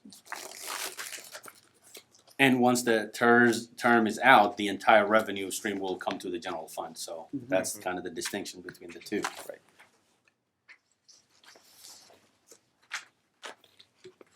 So let's see. We have, I've kind of put a few slides in here, and I kind of touched on some of these things. I think, particularly for council, as you consider, adapting a PID or a TERS or any other mechanism for that matter, there are a few things that you would want to know. You would want to basically look into, and we call them the primary public policy kind of issues. First and foremost, even though these are available tools that are out there for you to use to either encourage new development or redevelop an area or redevelop infrastructure, I think it's wise for council to make sure that you thoroughly understand the need for it. So you don't have to give them just because you have them; they're available for you. I think it's important that whoever is asking for them proves to you that they are needed. I think the first thing to establish is there a need for that? And if you can establish that there is a need for that, the second thing is you'll want to look at as to the possibility of alternatives. Like if the development or the proposed development cannot exist without these infrastructure, without incentives, then that makes them worthwhile considering. So what we call the but for test, with but for this PID or but for this TERS, the development cannot occur, will not occur, or will take a longer time, or will be more expensive for the property owners to bear. So, but for this is the second thing that you would have to consider. First, is there a need for it? And second, can it exist without it? So that's the but for. And the third concept, so if your answer is yes to both, that there's a need for the project, and that without these assistance, but for these assistance, the project cannot materialize or will not materialize fast enough, or will not be basically fulfilling the city's development goals. The third thing to consider is how much public assistance is needed. So that's the third thing you want to look at. First, is there a need for it? Second, can it exist without it? If the answer to both is yes, then the third one is how much public assistance is needed. And then the fourth thing is you would want to make sure the development has a skin in the game as well. So you want to look at the private component. You don't. You can, but it probably would make a lot more sense to make sure that you're engaging in a public-private partnership with a developer that also is going to carry his or her share of the obligation. So these are the four things that you would want to consider. Is it needed? Can it exist without it? And how much public assistance is needed? And does the developer has a skin in the game?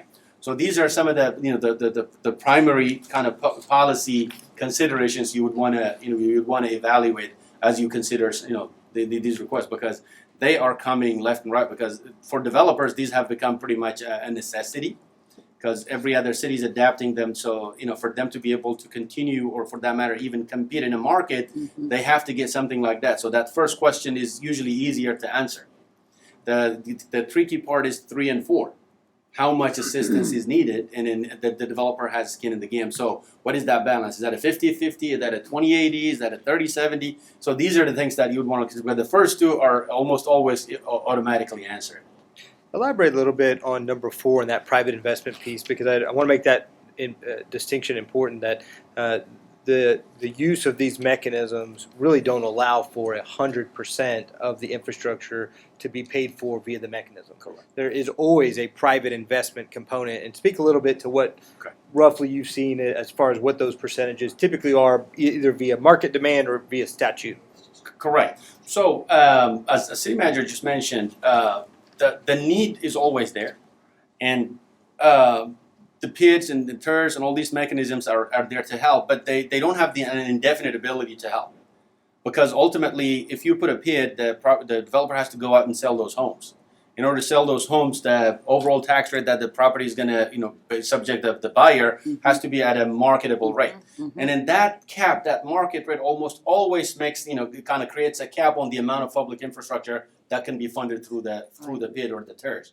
So the developer, let alone the private component, they would still have to fund a portion of the public infrastructure that's ultimately coming to the city. Now, but a typical development, most common kind of ratio I've seen is 80-20, up to 20%. And I've seen a case, I'm actually evaluating a case right now where the developer is going to be responsible for paying 50% of the public infrastructure because of the tax rate constraints in the area. Because of the existing competition, they're going to have to fund almost half of the public infrastructure out of pocket. The PID can only help them pay for about half of that. Now the city is considering adding some TERS so that 50% can probably go down. But the reality is there will almost always be some of the public infrastructure funded by the developer. 80-20, I think is a fair kind of expectation. 80 by the PID and 20 by the developer? Yeah, for the public component. 100% of the private component by the developer, like lot development costs and things like that, are entirely the developer's responsibility. For roadway, water, sewer, and drainage, about 80%, 80 to 90% of that, covered by a PID, particularly if there's a TERS tied to it. I think that capacity can go as high as 80, 85%, 90%. But you can always expect the developer to be responsible for paying some of the public infrastructure costs as well. I think that's a great point.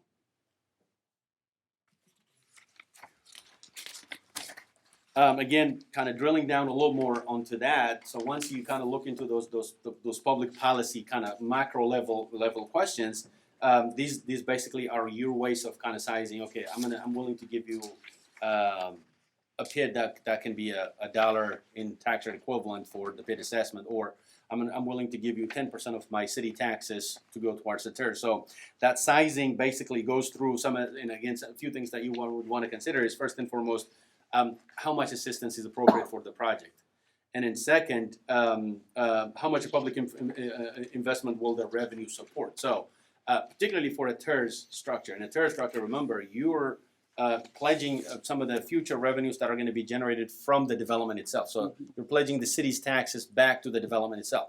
Taxes generated by the development back to the development. So what you want to consider is how much public infrastructure can the revenue support? How much in the future projected tax revenues is the city going to get? How much of it does the city need for its own internal operations, maintenance, and things like that? Public safety and all these things. How much can the city afford to give back to the development for the infrastructure needs? So those are the things that you would want to look at. And then again, what amount of investment justified based on benefits of the project? So giving back 50% of your, and I'm just throwing numbers out. It could be 30%, 10%. I think your city manager asked me this question. There's a city where we manage about 27 PIDs and about 15 TERS. So he was asking me what were the participation levels that the city agreed to pay back through the TERS.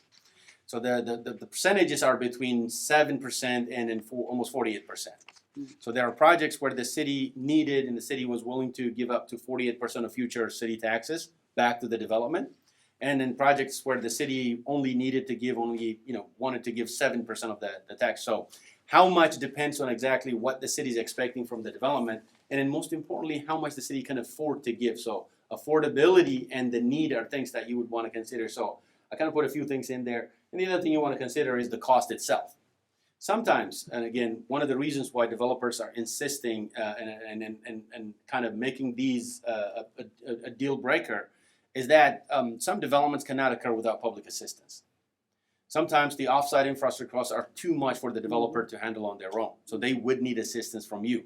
So looking at the cost is very important as well, to see whether or not it really is something that needs to be given out. Yeah, you can use it to promote development, to enhance development, to basically encourage development to come in. But sometimes it is a necessity. You can't get around it. If you want the development to come in, you will have to help that development. Without that assistance, the development cannot exist. So those are things to consider. When you say 7%, you're not talking about 7% of revenue collected. You're talking about 7% of project cost. I'm 7% of- confused. I'm confused on that because of the collections and how those flow into the TERS. So typically in a TERS, when you create a TERS, you're required to stipulate in the kind of the TERS participation rate, which is expressed as a percentage of your city tax rate. So that 7% is 7% of the city tax. Or now you can stipulate, say, 7% of the M&O component of my taxes, or 7% of the INS component of my taxes, or both. But that 7% is 7% of the revenue, city taxes generated from that property or all the properties within the TERS. Okay. I guess my confusion is that I guess if I'm considering an infrastructure project, there's a finite cost to doing that. But the taxes the increase in the levy of the taxes is going to be variable, I guess, is how those two come together. Does that make sense? So I think the two concepts are actually what allows you to determine what level is important. So the cost component is finite, as you said. Like, say, for example, just throwing numbers, you have a $10,000 project. And a part of the TERS process requires you to project your future taxes.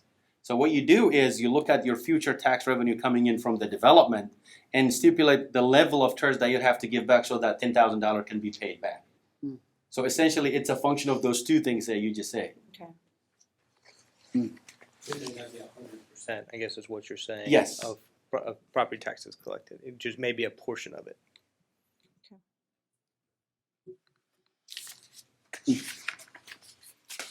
So, Council, I know obviously you haven't implemented TERS district within the downtown zone. I know we've gone through that mechanism before. We're happy to go through that in more detail today. We really wanted to talk more about PIDs and MUDs and the MMD, but we're happy to go into more detail, or we can just open it up to generalized questions about those mechanisms if you all have them. We want to make sure we're being mindful of your time today and maximizing this time with Mr. Yassine. We haven't really talked about anything specifically beyond the PID, correct? Mhm. And then we've established a TERS, which is maybe where some of my confusion is because I only have that. Our TERS that we have currently in place is very general and hasn't been designated for a specific purpose. So that is a little different, I guess, than what we're talking about here. Right. It's also very different in that, this is really, the downtown TERS is really more about revitalization, right? As opposed to this, which would be more about a greenfield site, right? And 100% of new growth really going into a totally untouched site versus a revitalization. If we were to study this presentation, would we understand the TERS better? Here's the reason. A majority of this council was not involved with that Very true. TERS discussion. Yep. And so to say the council has discussed, it's incorrect. So if I were to go through your slide presentation here, would I understand what you... I think you would, because it talks about, first and foremost, the things that you can finance through a TERS. And second, it talks about the statutory process, the things that you need to create a TERS. And then third, and most importantly, some of the things that you would want to consider as, if you're contemplating creating a TERS. I think those are the three areas where you would want to know if you want to know more about the TERS. And I think it covers all three of them. Because the presentation so far on the PID's been very, very informative. Thank you. I think it can answer most of your questions on TERS. I do have a There question. are any that are not in there, staff, I think city managers are very well versed with that, and we're always At the available. risk of annoying my colleagues on the council, I have one more question. Rural municipality, we're a rural municipality. Do rural municipalities do this often? Are we an outlier for a town this size? Is it common? It is actually becoming more and more common for rural municipalities to kind of Becoming contemplate common, it. but is it common? Well, I like to say it is becoming more common.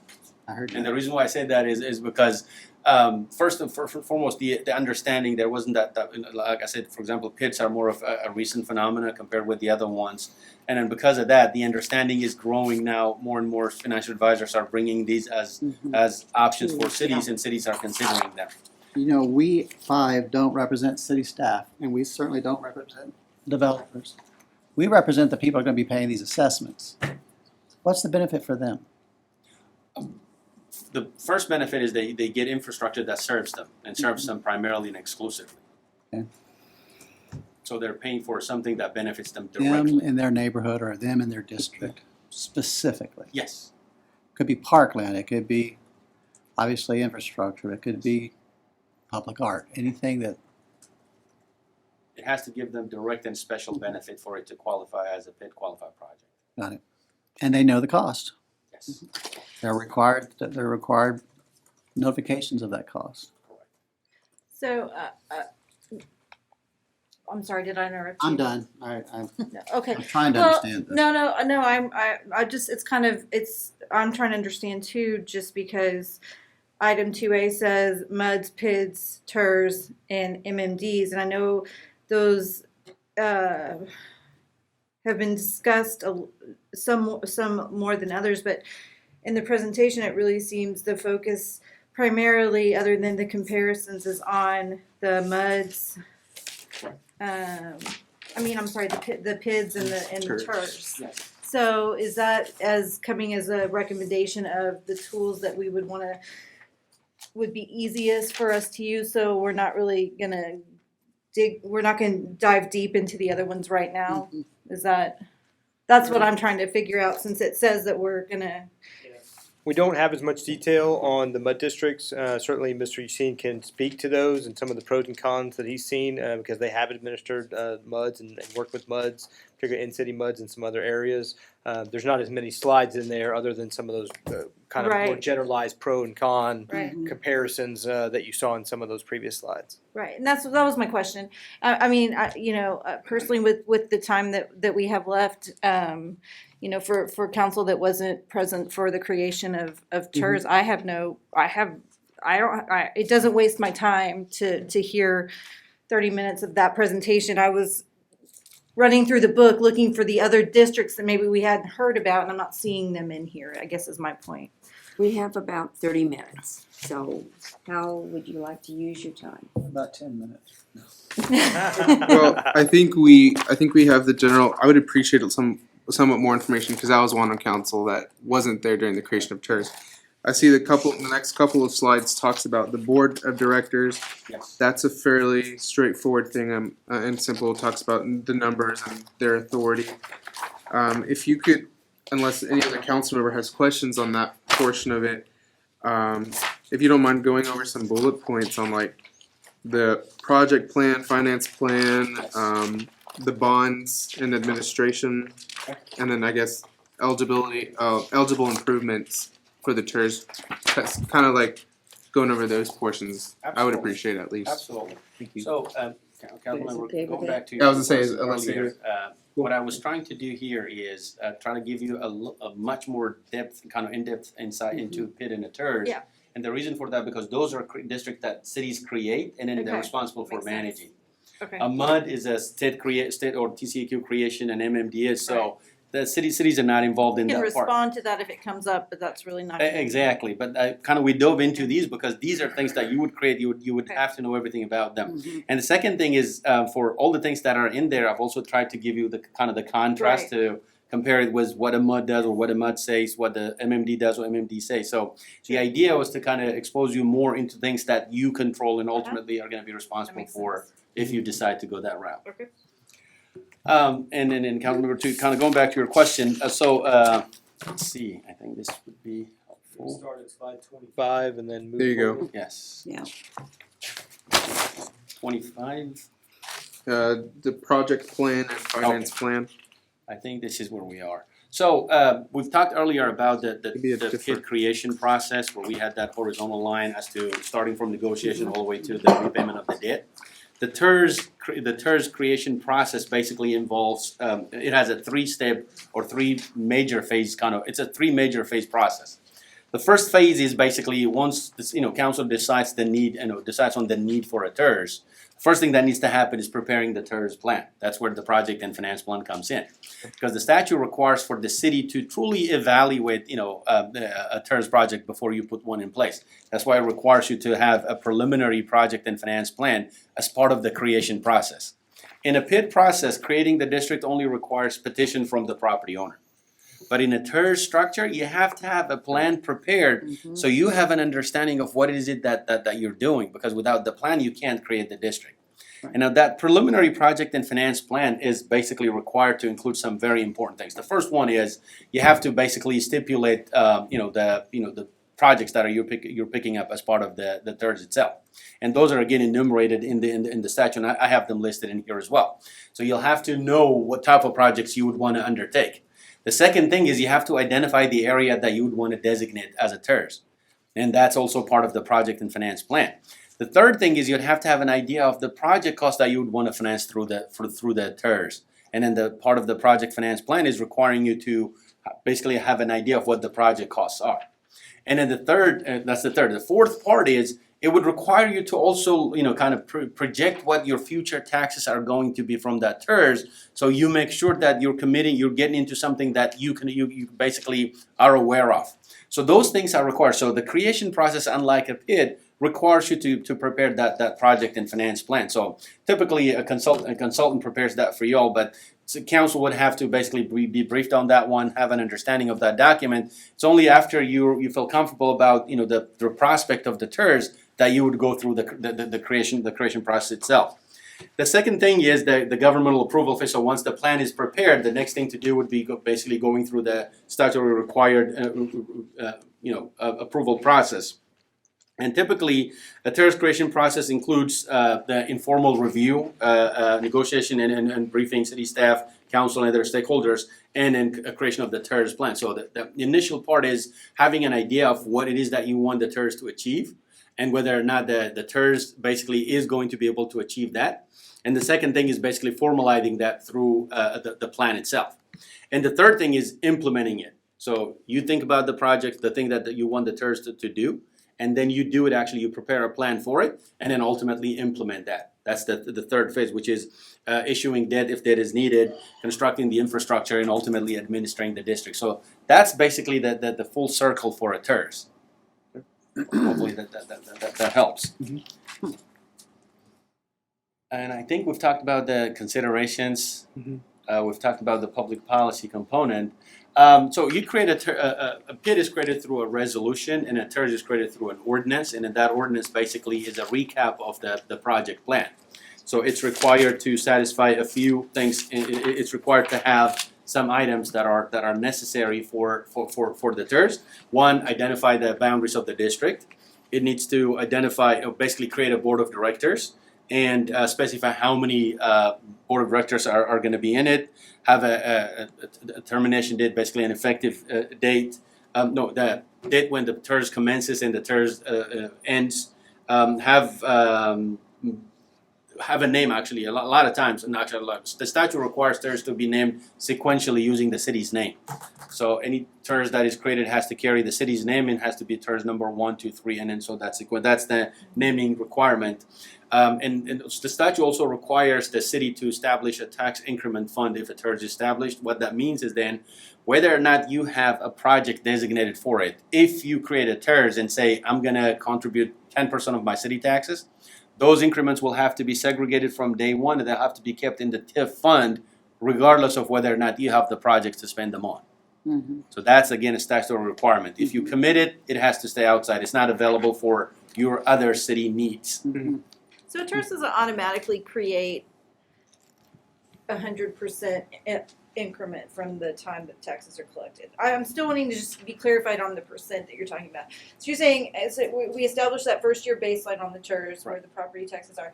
Collections above that, those can be designated by a percentage and not go into the TIF. So if you look at the diagram that I have in there, that Okay. kind of shows you that the bottom side is, and if you when you create a TERS, taxes that the city was collecting on the property before the creation stay. are considered the base, so you don't Right. give those out. They will always stay with you. Right.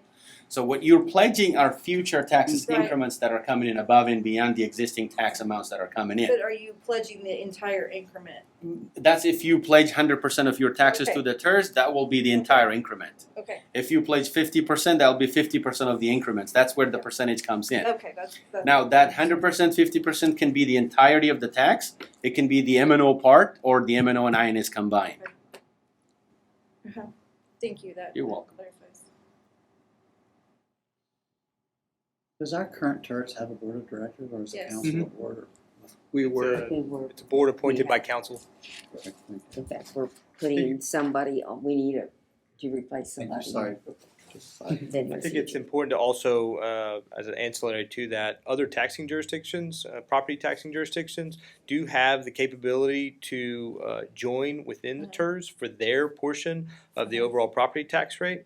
That's not currently how TERS number one within Kerrville and the downtown TERS is set up. However, other taxing jurisdictions, such as the county, have the ability to participate at a certain percentage level or even 100% participation level of their tax rate. Does that have to be done at creation, or can it be like implemented now per se? Just trying to get an idea. It can, over time, it can change. Only entity that's not able to join is the school district. Correct. They have Why is Yeah, because. By statute. By statute, Just- any excess money goes Enough to the said. Robin Hood Fund rather than being used to reinvest it, so I haven't participated in TERS for a very long time. So item number 7 that I have in this list is basically the reason why you do all these things. If you decide to create a TERS and it will pledge a portion of your taxes, you'll have to be convinced that it is beneficial to the property within the TERS, that it provides benefits. So you have to make a determination. You have to find a reason for doing that. So that puts the burden, essentially the burden of making sure that you're creating a TERS for a purpose that is going to ultimately enhance the value within the district itself. So there's that finding that needs to be established in that original documentation. Again, a TERS, if it's created, it requires a board of directors. Now, a PID, again, I can go back a little bit for contrast. This is where the governing structure kind of works. In a PID structure, you can create a PID advisory board. That's not required. In fact, literally every city avoids creating one because it's just a layer that gives, that creates confusion. Now, in a TERS structure, you are required to create a board. Now, council can be the board. And then council can be the board by position rather than in person as well. So typically, particularly for a PID and TERS project, because some of the things, like reporting and things like that we do for a PID are also required to be ratified by the TERS. Cities actually designate the council as the TERS board. That way the TERS affairs and the PID affairs can be run at the same time. So council can be the board, and council can be the board by person or by position if needed. Typical members for a board of directors can be 5 to 15, so the statute allows to have 5 to 15 members. Now, if, as the city manager said, if there are other jurisdictions participating in a TERS, they're typically allowed to have a member in that board. They actually are required to have a member in that board. The boards are appointed for a term of 2 years, and then after that, that term is renewed. The one requirement is that any board member has to be a resident of the county. So, and then they have to be 18 years of age. So those are the two requirements that are in there. And any vacancies, board vacancies are filled by council. So that's something to know. Now, the board basically is the extension of council. So the board that you appoint is your extension, is going to be doing everything on your behalf. City council is allowed to delegate any aspect of a TERS except a few things. There are a few things that council cannot delegate to the board. One is issuing debt, so board cannot issue debt. The board cannot impose fees or taxes. The board cannot exercise powers of eminent domain. And then basically they can't give a final approval of the project plan. So these things are limited and reserved for council. But anything else outside that can be delegated, can be basically passed on to the board if the board is separate from council. Excuse me. So the project and finance plan that we talked about that needs to be prepared in order to create a TERS has to basically cover a few things. The finance plan component has to, identify the projects that are gonna be funded through the TERS. And as I mentioned earlier, I kind of give you a little bit of a spectrum for what project can be funded through each of those mechanisms. MUDs and MMDs are very limited. They're traditionally water, sewer, drainage, and a little bit of road if they have the ability to do it.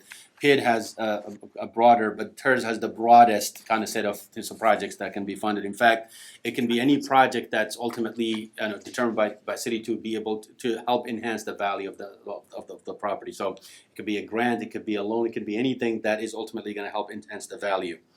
The project plan is required to describe and public improvements and show the location of those public improvements to be funded. And there is a need for determining economic feasibility. What that means is then if you create a TERS, your council has to be convinced that it's economically feasible to fund infrastructure through the TERS. It means you can't fund $100 million project if your TERS increment is going to only be $50 million. That's economic feasibility. So you'll have to do that. Has to be determined. It'll also have to stipulate the amount of indebtedness. If you say the TERS is going to issue bonds, then that amount has to be stipulated in that documentation. Expenditure, how and when disbursements are going to be made out of that indebtedness will have to be stipulated. Again, typically that's typically for an existing property, existing development that already generates increments, these things are much predictable, so you'll be able to put that. In a downtown revitalized type project, these are difficult to enumerate because there you're more of kind of setting up the bucket, filling it in, and then picking projects to work on it. So this is the typical greenfield development or development for something that's already existing, established. You're just wanting to do some of the increments to do something. And this is where the percentage comes in. You'll have to stipulate how much of your increments you're willing to basically put into that TERS. So the percentage of pledge of tax increment from each taxing unit will have to be in there. Then the current total appraised value will have to be also in there. That's for the purpose of making sure that the city continues to receive all of the base taxes that are in there. And a projection of the future captured appraised value needs to be determined. So the city knows how much in revenue is anticipated to come from the TERS, and finally the duration. So these things are part of so the project plan is called project plan and project plan and financing plan. So this is the financing component of it. The project plan component of it is more generic. It's a description of description and map of the TERS, the existing conditions. So one of the things that the city is required to evaluate is how the property is currently used. What that means is that if it's very difficult to create a TERS on an area that has residential developments already on the ground. And in fact, you won't be able to create one if there are more than 30% of the area is occupied by a TERS, by residential units. So you'll have to make a determination. So existing condition, existing uses will have to be evaluated to make sure that you're going to be able to do it. Proposed uses, the reason why the TERS is being established needs to be identified. And if there are any changes that are required by the creation, like zoning changes, master plan changes, and things like that, and also the non-project costs. So you'll have to identify both the project costs that the TERS can finance and some additional costs that some other financing sources will have to cover if you're preparing the project plan. And finally, if there are any property owners that need to be relocated from the TERS because of the TERS, then that method of relocation has to be explained in the project plan. And this is collectively called the TERS plan. Yes. So is this done before or after it's created? Before. So basically the creation requires a preliminary project plan and finance plan as part of the creation ordinance. So can you clarify, when I'm reading at the top it says the board of directors is responsible for preparing the TERS plan. If there's no TERS created, who's the board of directors? Basically the preliminary plan is done by consultants and staff because the creation ordinance is actually what sets up the board. What they're responsible for is making sure that the final plan for the TERS is evaluated by the board and recommended to council for approval. So they're not responsible for the preliminary plan, they're responsible for reviewing the final plan. Gotcha. Okay. And at that point it's in their hands really. Can they do whatever they want with it at that point? Because I mean if essentially they're responsible for preparing that, and as the board of directors, staff in conjunction with council could essentially and let's just say council in this case is not the board of directors, we could essentially pass over a plan to them, and they don't necessarily have to go that route, correct? Ultimately, they have to come back and convince you that, because the final plan has Because we to have be to approved approve by it. council. They Okay. can't approve it. Remember the things that they're not allowed to do? Right. One of them is approving a final plan. Right. That's just to make sure So that that's they don't reign free. Balance process. to that. Exactly. Okay. Council ultimately has the final say. Okay. In a TER structure, the one thing that matters the most is the tax increment fund. As I mentioned earlier, if you create a TERS and you pledge a portion of your revenue, every year the revenue comes in, you have to take out and then put that in the tax increment fund. So there are a few things about this tax increment fund. First is tax collection by jurisdiction. So each jurisdiction that's participating in a TERS will have to basically put the money, the increments that they pledge to the tax increment fund every year, regardless of whether or not there are projects that the money can be used for. The other thing is typically increments need to be deposited within 90 days of invoice. So if say we have a tax increment reinvestment zone where you have the city and the county, then the city will have to invoice the county or any other participating entity, and then they have up to 90 days to pay it. Once it passed 90 days, it's considered delinquent. And then tax increment fund proceeds can be used to issue debt, so bonds or notes.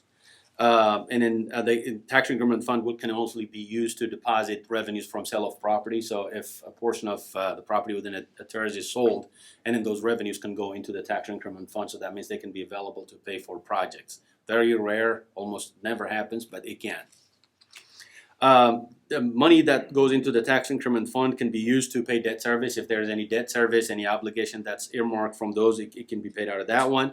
It can also be used to pay for the project cost directly, or any other obligations incurred by the zone. So these are the only things that, one thing that you see in here is that once the money goes into the TIF fund, it can only be used for these things. So that's where, making sure that you're giving out what you can afford comes in, because once you give it and it goes into the TIF fund, it's too late. It can't come back until the TERS is gone. Okay, we probably have about 5 minutes to wrap up. I think we are good. So I also have put together kind of some of the key points about to consider if you're considering a TERS bond, like I did earlier with the PIT bonds. We have a few things in here. One, it can be issued in one or more series. They're payable exclusively from the TIF fund. That means the only money that's collateral for those is the TIF revenues that is generated. They can be a partial or full pledge, so the TIF fund can be pledged in full or partially. There are lien against the fund, so essentially the lien, the collateral for those debts is the fund money, so money that goes into the fund. What that means is then if you pledge 50% of your increments, you're only liable for that 50% of the increment that goes into the fund. It does not extend beyond that 50%. And it's issued by ordinance and it's approved by the Attorney General's office. So that's one of the good things about these debt issuances, whether you go through a PID, MUD, or TERS or MMD, the bonds will have to be vetted by the Attorney General's office and they have to be signed off by them. So they make sure that it satisfies all the statutory requirements. And then finally, these bonds are tax exempt bonds. What I have in there in one slide is some of the typical tax increment administration. Again, these are things that are done, some by city staff, but mostly because of, particularly when you have these created as part of a PID and stuff like that, they tend to be a handful. So those these administrative functions are also transitioned into a third-party administrator like MuniCap, so staff does not have to deal beyond what they normally do for a typical TERS. And I have some of the things that are in here. And I think after that I have the eligible projects. So some of the things that the TERS can finance, as I mentioned earlier, anything that you can think of, as long as it's going to ultimately help enhance the value of the property, can be financed through the TERS. So it's very generic. And finally, that's me. Back to slide 12, just it gives kind of the overall compare and contrast to these different mechanisms. And then if you could speak just real quickly, we had some conversation about, particularly about in-city MUDs and some of the experience that you've had dealing with those independent boards that are then created, or independent taxing bodies essentially that are created through that mechanism. Sure. So one of the, as I mentioned earlier, one of the the main reason why cities are embracing, pits and turds more than muds and MMDs is that ability to be involved in the process. In a typical, particularly for in-city muds, the city's participation is usually limited to that consent at the beginning, and then part of that consent is for the city to basically negotiate with the developer and put in what the city can in that initial negotiation. But once that negotiation is done, once the consent is given, the district is created, and the developer and the board are basically free to do what they want. So one of the reasons why cities are reluctant to allow in-city muds, freely, like they used to do, is the fact that the ability for the city to be involved in what happens after that consent is given is limited. So a PID, as I mentioned earlier, allows you to go back and then basically redo things if the prior phases are not working out the way that you anticipated them. So that's one of the reasons where this independence is it's sometimes challenging to the cities, is that once they get to that initial point, a mud, or particularly a mud, has basically the ability to do what they want. And the second thing that it also kind of brings in is that in a mud structure, a developer can pick and choose their timing, in a sense that they're not beholden to anything. They can just wait for market to kind of get them where they want to be. In a PID structure, they have an added incentive to perform, because in a PID structure, once you levy an assessment on the property, somebody's going to be responsible for paying that assessment. What that means is then if the developer does not perform and does not develop lots and sell them to builders or individual homeowners, they'll be responsible for repaying the debt back. So that puts an added emphasis and added pressure on them. So that's one point that's, I think, really important to note. The second thing is, one of the reasons why a lot of cities, particularly that used to embrace in-city muds, are kind of having second thoughts, or for that matter even shying away, is this ongoing negotiation with the muds that needs to happen every year to determine the mud's participation, because the mud is an independent body. That means every year they get to negotiate with the city for some of the things that the city has to provide for them. So that negotiation is actually one of the things that is really making cities consider other options, because that can be a handful. In fact, sometimes it can be very confrontational because of that independence, that once the consent is given, literally the city is out and then the mud is on its own.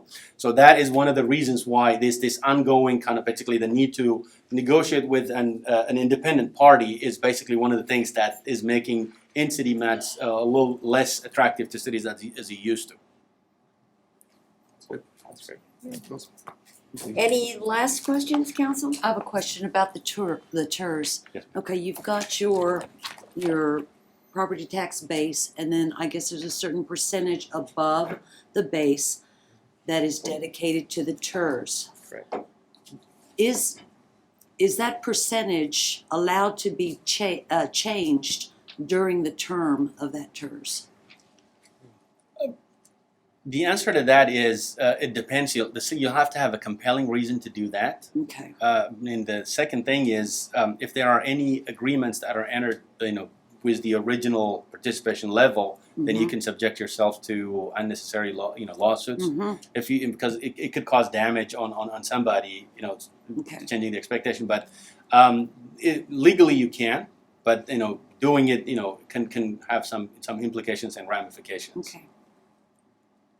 That's all I have. Okay. Anyone else? No, I appreciate your time. Thank you Yes, for that thank you. explanation. Thank you. Absolute pleasure to do it, and I know it was too much, so hopefully as you digest through it, if you have any questions, We please may feel have to free have you to come back and we'll run through it have me again. do it So, anytime. thank Thank you you. for being Thank here. you. At 5:51, we will close the workshop.